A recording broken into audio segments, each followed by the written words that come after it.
श्री हनुमान अंक में वाल्मीकि रामायण, हनुमत नाटक एवं मानस में श्री हनुमान। लंका अभियान के श्री रामलीला का आधारभूत घटनाक्रम है और इस घटनाक्रम के सूत्रधार रामायण के नायक श्री राम की अपेक्षा अंजनी पुत्र श्री हनुमान ही अधिक उपयुक्त दिखते हैं। दास्य भाव को प्रधानता के कारण तुलसीदास जी के रामचरितमानस में श्री हनुमान जी का प्रथम दर्शन दास के रूप में ही होता है। रावण दरबार में पकड़ करके लाए गए श्री हनुमान अत्यंत निर्भीक एवं स्पष्ट वक्ता हैं। इस बात की पुष्टि होती है भ्रकुटि विलोकन सकल सभीता। भ्रकुटि विलोकत सकल सभीता, जैसे आतंक पूर्ण रावण के सामने देखी प्रतापना कपि मन शंका से पवन पुत्र के चातुर्य एवं पराक्रम पर रीझ करके भगवान श्री राम ने अत्यंत विहल एवं कृतज्ञतापूर्वक स्वर में कहा, सुनो कपि तो ही समान उपकारी, नहीं को सुर नर मुनि तनुधारी। परंतु तेजस्वी एवं पराक्रमी पवन पुत्र अपनी प्रशंसा सुन करके भावुक सेवक की भांति प्रभु के चरणों में गिर पड़ते हैं। शालीनता एवं नम्रता के आदर्श श्री हनुमान ने अपनी प्रशंसा में उसके उत्तर में सो सब तब प्रताप रघुराई, नाथ न कहूँ मोरी प्रभुताई। केवल इतना ही कहते हैं कि पुरस्कार स्वरूप याचना करते हैं श्री राम भक्ति की। यही भक्ति मार्ग और भक्ति भावना तुलसी के मानस का प्रतिपाद्य विषय है। श्री हनुमान के पराक्रम एवं निस्सीम क्षमता से दूरवर्ती प्रदेश के लोग भी परिचित थे। लक्षण को शक्ति लगने पर सुषैन वैद्य के औषधि बतलाने के साथ ही सीधे श्री हनुमान से उसे लाने के लिए भी कहा और उन्होंने उसे पूरा किया। जगाए जाने पर कुंभकर्ण ने रावण से कहा, जिनके हनुमान जैसे सेवक हों उन श्री राम को कौन जीत सकता है। राज्याभिषेक के उपरांत श्री राम ने समस्त वानरों को सम्मान सहित विदा किया। केवल श्री हनुमान ही एकमात्र अपवाद थे।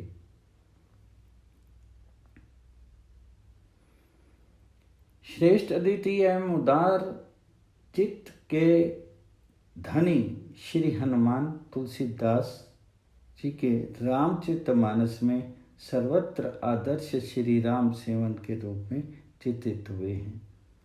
14 अंगों वाले हनुमान नाटक की कथा वस्तु रामचरितमानस जैसी है।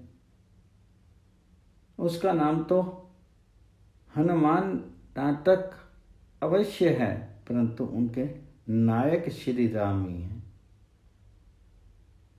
जन्म, वंश परिचय आदि की अपेक्षा श्री हनुमान का प्रथम परिचय पंपासुर में भेजे गए दूत के रूप में मिलता है।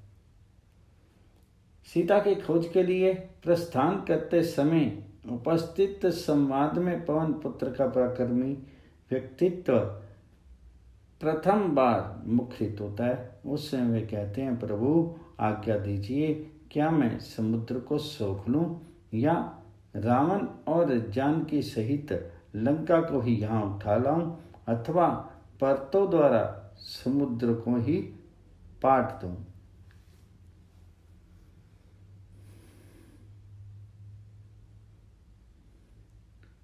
इसमें अन्य प्रचलित कथाओं की भांति श्री हनुमान जी की लंका में ना तो विभीषण से भेंट होती है और ना अशोक वाटिका की खोज में वे किसी की सहायता ही लेते हैं। अशोक वाटिका वे ध्वंस के अनंतर अपने दरबार में रावण श्री हनुमान से दुर्वचन कहता हुआ डींगे अवश्य मारता है, परंतु पराक्रमी पवन पुत्र से वह भयभीत एवं चकित भी होता है। उसकी भरी सभा में अकेले हनुमान ने उनकी भर्त्सनापूर्ण स्वर में प्रताड़ना की। लक्ष्मण को शक्ति लगने पर जब श्री राम सहित सारी वानर सेना हताश हो जाती है, तब पवन पुत्र अपनी ओजस्वी वाणी से सबके मन में आशा का संचार करते हैं और द्रोणगिरी पर पहुंच करके संजीवनी युक्त शैलखंड को उखाड़ करके तीर की भांति चलते हुए शिविर में आ पहुंचते हैं। अंत में नम्र एवं विनयशील अंजनी पुत्र अपने बल, प्रताप और पराक्रम का सारा श्रेय प्रभु श्री राम को ही देते हैं। इस अर्चना के साथ हनुमान नाटक का समापन होता है। स्पष्टता श्री रामचरित्र मानस और हनुमान नाटक में श्री हनुमान का चित्रण लगभग एक जैसा ही मिलता है। तटस्थ एवं सम आलोचनात्मक विज्ञजन जानते हैं कि सीता की खोज अहि रावण के पास से श्री राम लक्ष्मण की मुक्ति, सुषैन वैद्य और तदंतर संजीवनी औषधि को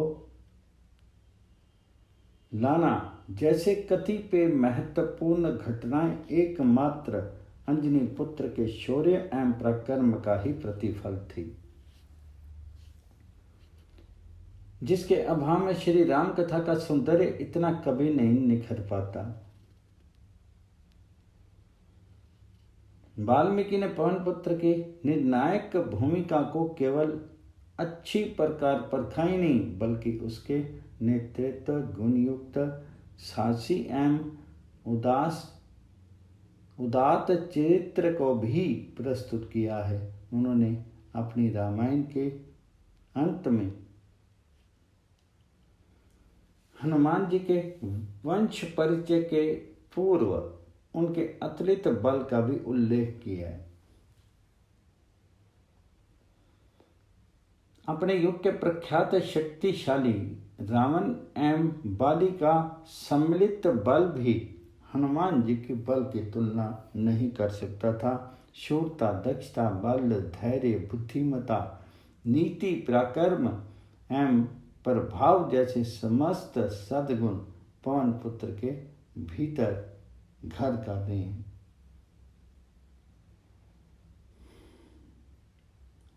ऐसे श्री हनुमान जी की शिशु लीला का वर्णन करते हुए बताया गया है कि किस प्रकार वे सूर्य को ग्रास बनाने के लिए गए, कैसे उनका नाम हनुमान पड़ा और किस प्रकार उन्हें देवताओं से अमोघ आशीर्वाद मिले।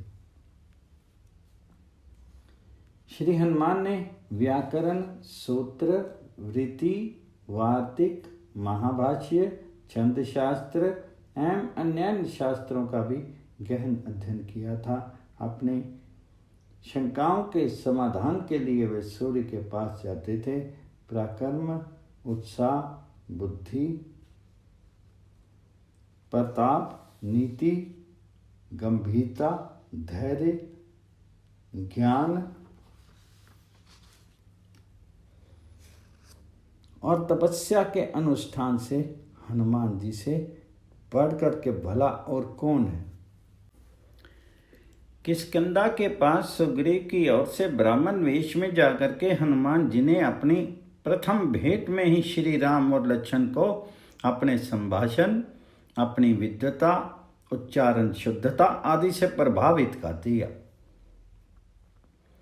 हनुमान केवल चारों वेदों और व्याकरण के ही नहीं, अपितु भारत के विभिन्न भागों में बोली जाने वाली अनेक भाषाओं के भी ज्ञाता थे। इनका परिचय अशोक वाटिका में सीता संवाद के लिए भाषा चयन संबंधी उनके अंतर्द्वंद एवं निर्णय से मिलता है।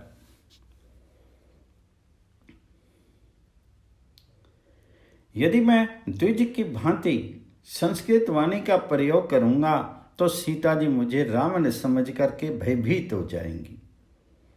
ऐसी दिशा में अवश्य मुझे सार्थक भाषा का प्रयोग करना चाहिए, जिसे अयोध्या के आसपास की साधारण जनता बोलती है। अन्यथा इन सती साध्वी सीता को मैं उचित आश्वासन नहीं दे सकता। ऐसा विचार कर श्री हनुमान जी ने सामान्य भाषा में ही वार्तालाप किया।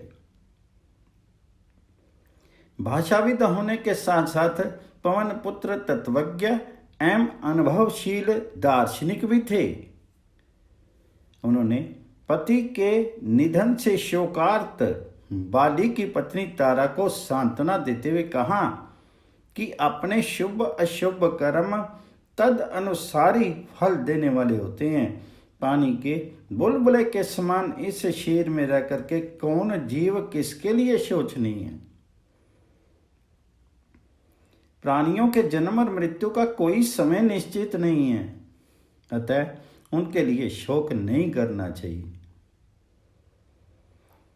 सीता की खोज में वानर वे भिन्न दिशाओं में भेजे गए, परंतु हनुमान को दक्षिण दिशा की ओर जाने वाले दल में भेजा गया, क्योंकि सुग्रीव को यह विश्वास था कि केवल हनुमान ही सीता की खोज करने में सफल हो सकेंगे।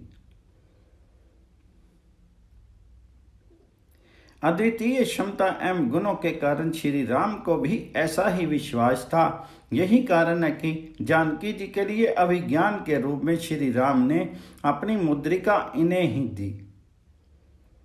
भले ही उस दल के नेता अंगद थे तथा उस दल में जामान, गज, गवाक्ष, गवे, शरभ, गंधमाधन, मैंद और द्विद जैसे पराक्रमी वानर थे, किंतु इन्हें वह सौभाग्य प्राप्त नहीं हुआ।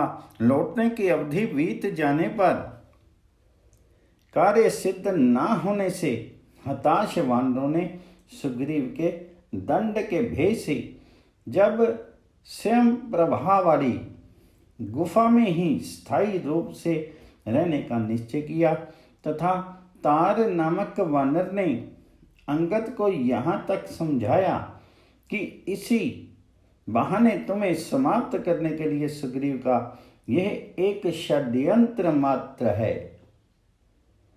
ऐसा समय श्री हनुमान जी अंगद को सुग्रीव और लक्ष्मण के पाताल भेदी बाणों का भय दिखला करके उन्हें तथा समस्त वानरों को न्याय मार्ग पर ले आए। सभी रामायणों का सुंदर कांड वस्तुतः श्री हनुमान जी के सचरित्र, वाक चारित्र्य, बुद्धिमता तथा अन्य गुणों से संपन्न उदार चरित्र का स्वर्णिम अध्याय है।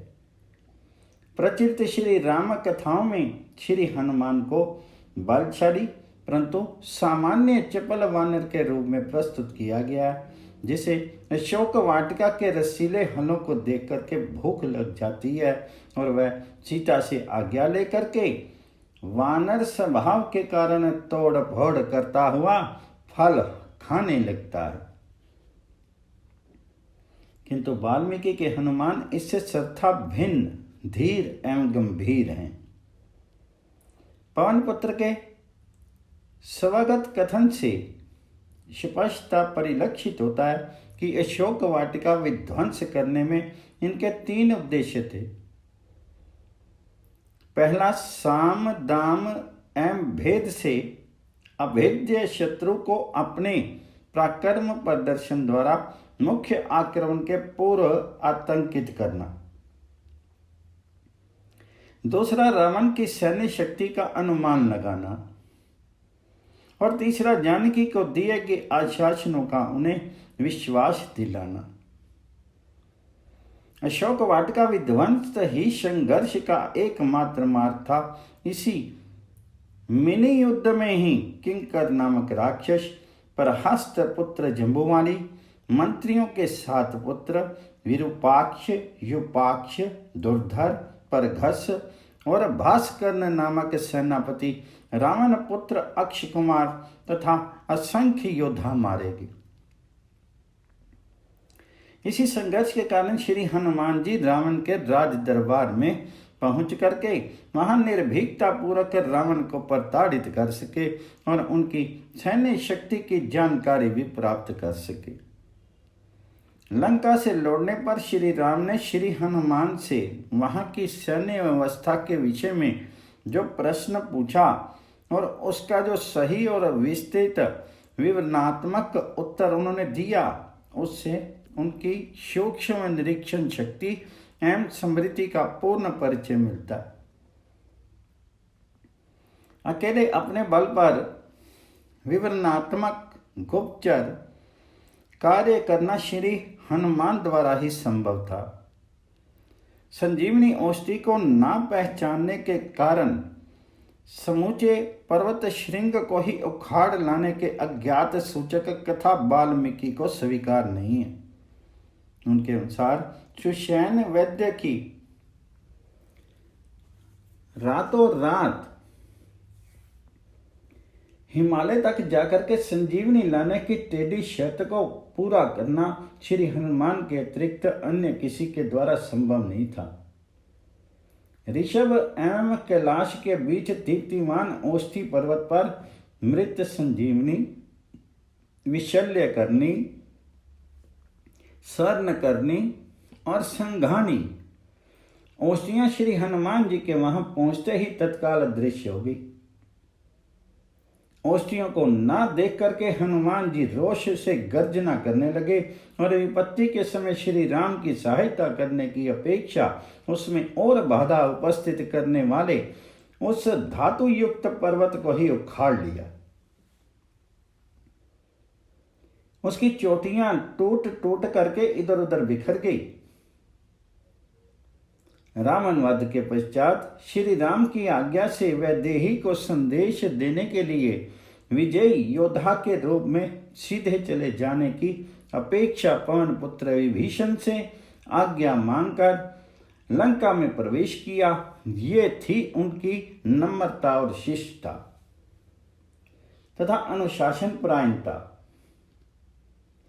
इन्होंने ही शोकमग्न एवं श्री राम की प्रतीक्षा में व्याकुल भरत को भी शुभ संवाद सुनाया था। श्री राम कथा में हनुमान की निर्णायक भूमिका का समापन परिचय श्री राम द्वारा अवरुद्ध कंठ युक्त कृतज्ञता ज्ञापन से मिलता है। हनुमान जी केवल श्री रामकालीन ही नहीं अपितु रामायण काल से आज तक जन जीवन की भक्ति, शक्ति, पराक्रम और विश्वास के स्तोत्र रहे हैं।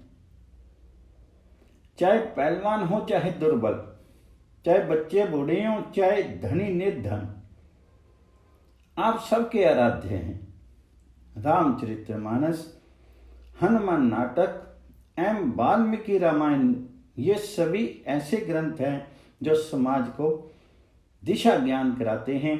इन सभी ग्रंथों में श्री राम भक्त श्री हनुमान ऐसा अनोखा स्वरूप अंकित हुआ है कि ये श्री राम के समान हैं और उनके ही समान आराध्य एवं आदर्श रूप में प्रतिष्ठित होंगे।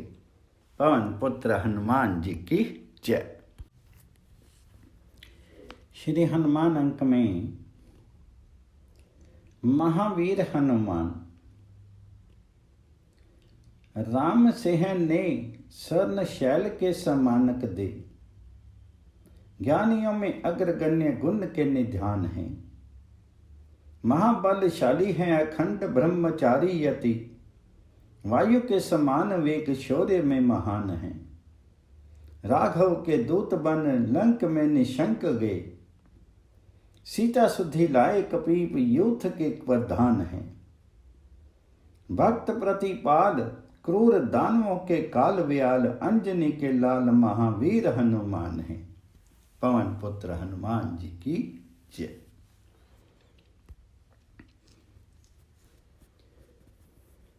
श्री हनुमान अंक में संस्कृत के प्रमुख नाटकों में श्री हनुमान की राम भक्ति, अनेक संस्कृत नाटकों में श्री हनुमान जी के अद्वितीय पराक्रम की सर्वाधिक प्रशस्ति है। इनके अतिरिक्त संस्कृत नाटककारों ने श्री हनुमान जी के चित्र में सेवा परायणता, स्वामी भक्ति, धैर्यशीलता, निरअभिमानता, प्राणी मात्र के प्रति प्रेम, भ्रातृ प्रेम आदि गुणों का भी निरूपण करके उनके चरित्र को उत्कर्ष प्रदान किए और उनके श्री राम भक्ति पक्ष को सुंदर ढंग से प्रस्तुत किए। श्री राम भक्ति का भाव समस्त मध्यकालीन श्री राम साहित्य में व्याप्त है। श्री हनुमान की श्री राम भक्ति का सर्वप्रथम उल्लेख हमें वाल्मीकि रामायण उत्तरकांड सर्ग 40 में मिलता है। श्री भास्कृत अभिषेक नाटक में श्री राम के लिए रावण द्वारा श्रीगाल संबोधन हनुमान जी को सहन नहीं होता। वे रावण को राक्षस, अधम, प्रक्षीण पुण्य, अभागा और समाप्त बल कहते हैं। उनके श्री राम वीर अग्रणी, इंद्र तुल्य बलि एवं भुवन एकनाथ हैं। वे कहते हैं, श्री राम के पैरों को श्री हनुमान भक्ति के साथ दबाते हैं। पादम शस्य हंतु दूत अंगत नाटक 27। वे स्थल स्थल पर श्री राम के चरणार विंदों में प्रणाम करते हैं। श्री सीता की पवित्रता का वर्णन वे इस प्रकार करते हैं, जैसे आकाश गंगा हिमालय से उद्धृत होकर के समुद्र को पवित्र करती हुई सभी लोगों की वंदनिया हैं, उसी प्रकार आप भी अपने पिता जनक एवं क्षत्रिय वंश के अलंकार स्वरूप प्रीतम श्री राम को पवित्र करती हैं। पवित्र को भी पवित्र करने के कारण आप पूजा के योग्य हैं। आश्चर्य चूड़ामणि नाटक 6। यहां श्री हनुमान की सीताविषयक भक्ति प्रकट हुई है। जहां कहीं भी श्री राम उनके पराक्रमों का वर्णन करते हैं, भक्ति के कारण हनुमान जी के नेत्र लज्जा से नीचे झुके रहते हैं। लंका से श्री सीता विषयक समाचार को लेकर के लौटने पर जब श्री राम उनका प्रेम से आलिंगन करते हैं, तब मैंने तो मात्र आपका दौत्य किया है, ये कहते हुए उनके नेत्र लज्जा से झुक जाते हैं। पराक्रम पूर्ण कृत्यों में भी वे नतमस्तक हो जाते हैं और उनका कर्ता श्री राम को ही मानते हैं। भगवान, लंका तो जानकी जी के निश्वासों एवं आपकी क्रोध अग्नि से पहले ही भस्म हो गई थी। मैं तो मात्र एक निमित्त बना हूं। आपके ही प्रभाव से मैंने समुद्र संतरण किया। वानर का बल ही कितना, ये तो केवल एक डाल से दूसरी डाल पर उछल सकता है। गंधमादन पर्वत पर किन्नर गणों द्वारा गीयमान भगवान श्री राम के अद्भुत चरित्रों को सुनते हुए मानो अमृत के सागर में गोता लगाते हुए बहुत समय बीत जाने पर भी उन्हें उस काल का कुछ आभास नहीं होता। यहाँ श्री विश्वनाथ कविराज भागवत पुराण से प्रभावित प्रतीत होते हैं, जहाँ ये उल्लेख किया गया है कि श्री हनुमान हिमालय के उत्तरवर्ती किमपुरुष वर्ष में अन्य किन्नरों के साथ अविचल भक्ति भाव से श्री राम की उपासना करते एवं गंधर्वों द्वारा गीयमान उनके चरित्र को सुनते रहते हैं। भगवान श्री राम विषयक उनकी भक्ति के साथ साथ भगवान श्री राम तथा जगदम्बा जानकी की उन पर अगाध कृपा का निर्देशन भी दिया गया है। राज्य अभिषेक के उत्सव में इंद्र द्वारा प्रेषित सर्वश्रेष्ठ हार भगवान श्री रामचंद्र जी ने वैदेही को दिया। उसी भगवती जगदम्बा जानकी ने वानरी सेना के प्रमुख सुग्रीव आदि प्रधान वीरों के रहते हुए भी अत्यंत सम्मान एवं स्नेह के साथ श्री हनुमान जी को दे दिया। यह प्रसंग वाल्मीकि रामायण में भी मिलता है। परवर्ती साहित्य में ये घटना श्री हनुमान जी की राम भक्ति विषयक उद्देश्य से विशेष उत्कर्ष के साथ प्रस्तुत की गई है। कल्याण सौगंधिक में भीम एवं श्री हनुमान के द्वंद्व युद्ध के बीच एक विद्याचर उपस्थित होकर के कहता है, मुझे इंद्र ने आप लोगों के पास भेजा है, उसका संदेश है आप दोनों श्री राम लक्ष्मण के समान परस्पर भ्रातृभाव प्रतिष्ठित रखें। हनुमान जी श्री राम का नाम सुनते ही श्री राम विषयक भक्ति भाव से विहल हो उठे। उन्होंने भीम को श्री राम का चरित्र सुनाया। नीलकंठ ने उपयुक्त प्रसंग में श्री हनुमान जी की श्री राम विषयक भक्ति का वर्णन किया है। नाटककार उक्त प्रसंग के लिए महाभारत वन पर्व अध्याय 148 में प्रभावित है, जहां श्री हनुमान भीम को संक्षिप्त श्री रामचरित्र सुनाते हैं। ऊपर के विवरण से स्पष्ट है कि संस्कृत नाटककार श्री हनुमान की श्री राम विषयक भक्ति के लिए वाल्मीकि रामायण, महाभारत, भागवत पुराण या अन्य श्री राम कथा विषयक ग्रंथों के ऋणी हैं। ऐसा होते हुए भी नाटकों में उन्हें आदर्श श्री राम भक्त के ही रूप में उपस्थित किया गया। उनके श्री राम इंद्र तुल्य भुवनेक नाथ, उनके द्वारा अद्भुत पराक्रम पूर्ण दिव्य अलौकिक कृत्य उन्हीं भगवान श्री राम की कृपा से संपन्न होते हैं। भगवान श्री राम एवं जगदम्बा जानकी की उन पर अगाध अनुकंपा है। पवन पुत्र हनुमान जी की जय।